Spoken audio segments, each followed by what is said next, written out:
About a year ago, I unboxed this fingerprint key, and in that video, I made it clear that I'm getting this thing because of the convenience. My kids were beginning to open padlocks with keys, and I felt like if I could get something of a fingerprint, at least it would stop them. And it did. And I wish I had the guts of Jerry everything so I can open it up and cut it into pieces and show you all the parts of it. But maybe when the channel grows, and if you subscribe more and like and share, I will be able to do that. So I had to use it for up to a year, and it has gone up, down, fallen from over 6 feet over and over. It was used, abused. And if you look at the key itself, you will see that it looks like something that I've, been through some stuff. Now that it's broken and fallen over and over and it's broken, now it's Saturday Fix It, and let us see whether we'll be able to fix it back. So let's go fix something.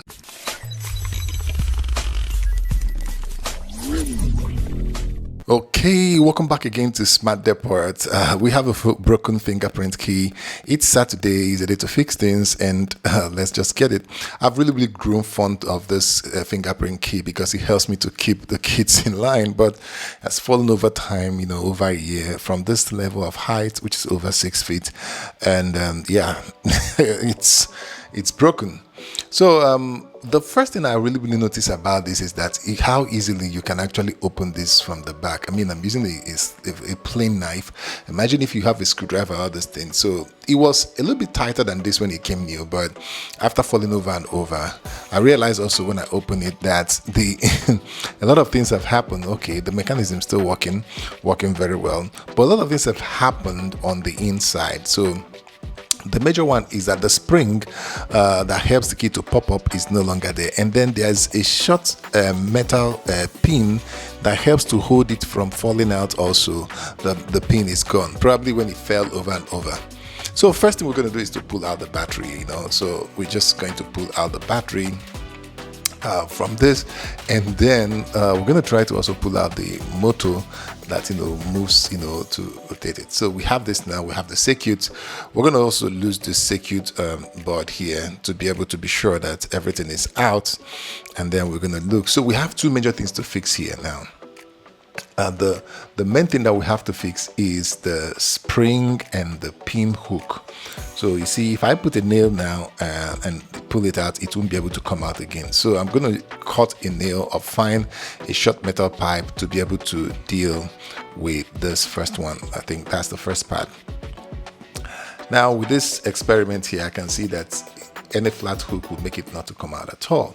So the next one will be to try out different springs. I have different spring here that I'm going to check that should be able to hook into the key. This one was able to hook in, but I think there's a problem here.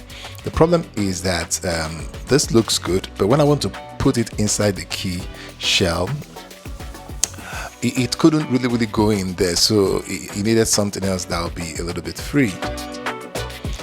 So one of my old pen have to come to the rescue, so I had to put the pin, the spring from one of my old pen, this kind of pen you press up and down and it pops out. So with that one, I was able to, yeah, that was so far, that was so strong. So I realized that the spring was too long and it bends a little bit. So I was like, okay, I'm going to cut it off a bit to just give me that, precise point of force, so that it won't be excessive and it won't be too low.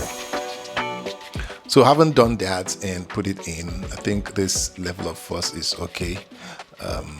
It's okay. So I might just stretch the spring a little bit, to get it to be best. But one of the things that surprised me is the hook of the lock. This thing is actually from a plastic.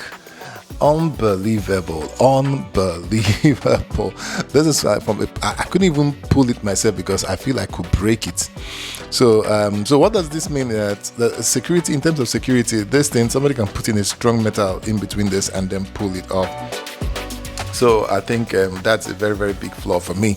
I'm still going to test the bigger one to see whether that thing is strong, but that is like a brass or a strong plastic for the hooker. But we're going to move ahead, so to start coupling part of the circuit and to see how this one goes.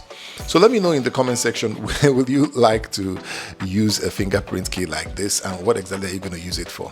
In my own case, I'm actually using it to lock, keep the kids, locked in. So I don't think that the kids are going to break this, but this can nowhere just be anywhere near where you used to lock anything that you require strong security on, because with a flat screwdriver, somebody can just pop up the back open and be able to gain access. So we're going to test the connection now when we put the battery, just to be sure that everything is working. I've been able to cut a short pin, with a nail, smoothing it. It was able to go in there. I have it, you can see it on the desk right there. So that short pin is there. So the mechanism, it still works. So I think we are good here. The mechanism still works. I still don't like the strength of that. You can see. So the spring is now giving me the exact force that I needed for the key. So of course, what we're going to do now is to couple it back, and you know that when we couple it back, we're still going to need to test. So that's the problem about these fixes. We're going to still need to test whether everything is working okay when we couple it back. Okay, so I did apply a little bit of super glue at the back so that back panel could be a little bit stronger in case it falls on the ground. And finally, I'll just have to make sure that it's working, everything is working by charging it. So we've got our key back. So that's it today on Saturday Fix It. I hope you've caught one or two things. So when it comes to this fingerprint key, we've been able to fix it. As you can see, it springs up, it springs out. There's a hook now. This thing will not come out, and then it goes on in, and we're able to replace the spring because we actually locked the spring. But talk about the security. I actually have to put an extra point of super glue. I don't know whether you can see it on this thing to make sure it doesn't fall out again, because it does fall a lot.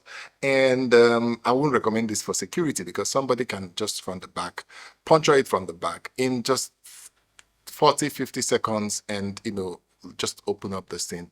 And even the hook that holds the key lock is not too strong, so a very strong pull with a metal on this thing can just pop it open. I'll still test the bigger ones to see whether there's any improvement in the security, but if your drive and what you need is security at most and not convenience, or dealing with kids like me, I wouldn't recommend this. So let me hear from you in the comment section. Do like, share, support. You can support the channel so that we can start breaking things apart and buying some stuff to break it apart. You can hit the super thanks if you really like or want to support the channel. You can join the membership if you want to. You're not under any pressure, but I'm happy you watched to this point. And make sure you subscribe, turn on the notification bell icon for videos like this. Until I see you in the next one, it's peace. Subscribe. I'll see you.